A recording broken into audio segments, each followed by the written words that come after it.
they changed the finish on the necks. They changed the finish in the necks in '58, just slightly, and they tend to kind of spider web check.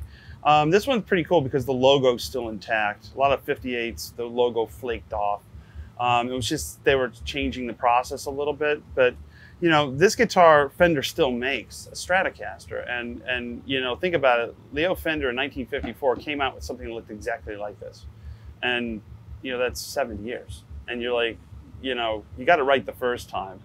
And you know, a Strat is a desert island guitar. You can pretty much do anything. You can play the blues. You can play, you can play the blues. You can play rock. You can play anything on it. But most notably, you know, one of the first late 50s, 58, 59 Strats to be played would be Buddy Guy, and Buddy had a late 50s one like this. So probably there's some probable, you know, like we all buy our Guitar Heroes guitars because we want to be Buddy Guy or we want to be Rory Gallagher.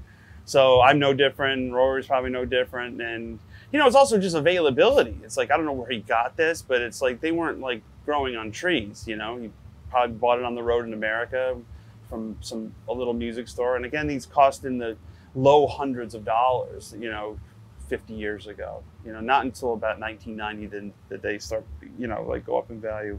When I started buying these, they were $2,500. And now they're like $45,000. Good investment, by the way.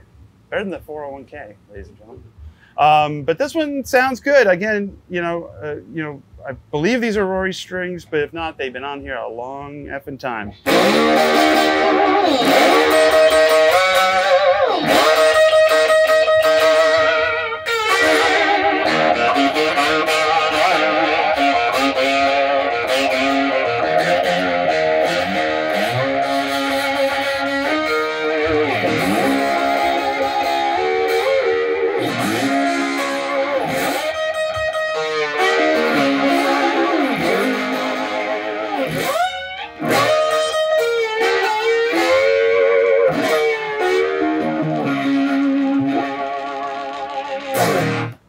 There you go.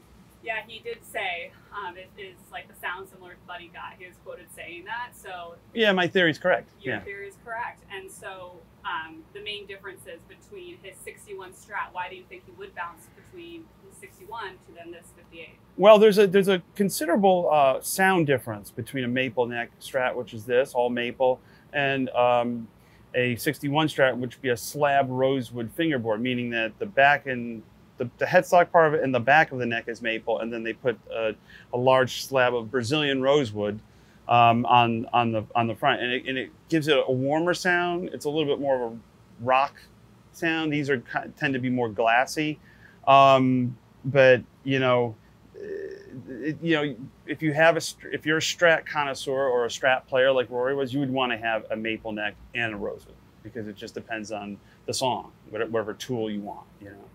I prefer maple neck Strats just because, you know, because of Buddy Guy. Yeah. And would you say there's anything different about this particular guitar than other 58 Strats you played? Well, other 58 that I own, I have one out on the deck right now. That's blonde finish. This one in particular, the pickguard has been changed. This is a later pickguard, probably from the 80s or 90s. The original one would have been single ply. The pickups appear to be original. The knobs and the football is original. The finish is original, which is cool, and so we don't have to do that again. And then, you know, you can tell he really played it. That's really fun. And most interesting, the tremolo is blocked, so the tremolo was non-functioning when he played this. So I know he wasn't like a tremolo bar kind of guy. I don't think I've ever seen him use it. So it makes sense that it's blocked, and it just gives a more of a solid, you know, connection to the body. And no, whoever gets this is getting a really great Strat to begin with. And the fact that it's Rory Gallagher's, and again, like the other guitar, get Rory Strat. I don't suggest using this, but this is something to frame and put on the wall.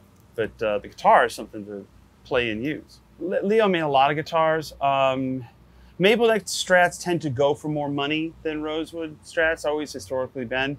I'm not sure of the shipping numbers, given the fact that the Leo, you know, when rock and roll came out, Buddy Holly, you started seeing, you know, people like, you know, Gene Vincent and the Blue Caps playing, you know, Stratocaster guitars, Buddy Guy playing Stratocaster guitars, you know, the birth of rock and roll. Leo sold a lot of guitars back in the 50s and early 60s. And then, you know, when the Beatles came along in 63, 64, the electric guitar market, Fender had to go to 2 shifts to keep up with the demand because every kid wanted a guitar.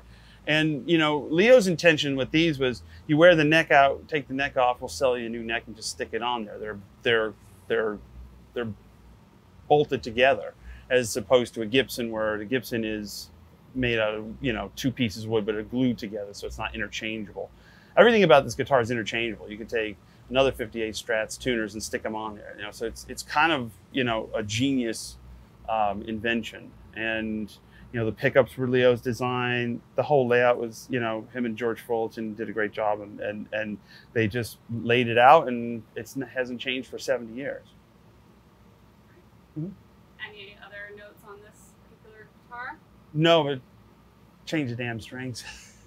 It's like, well, we had, when I played Rory's guitar, actually, I can say this. A cool thing about this, not all Fender necks were flamey. This one's actually got a nice curl to it.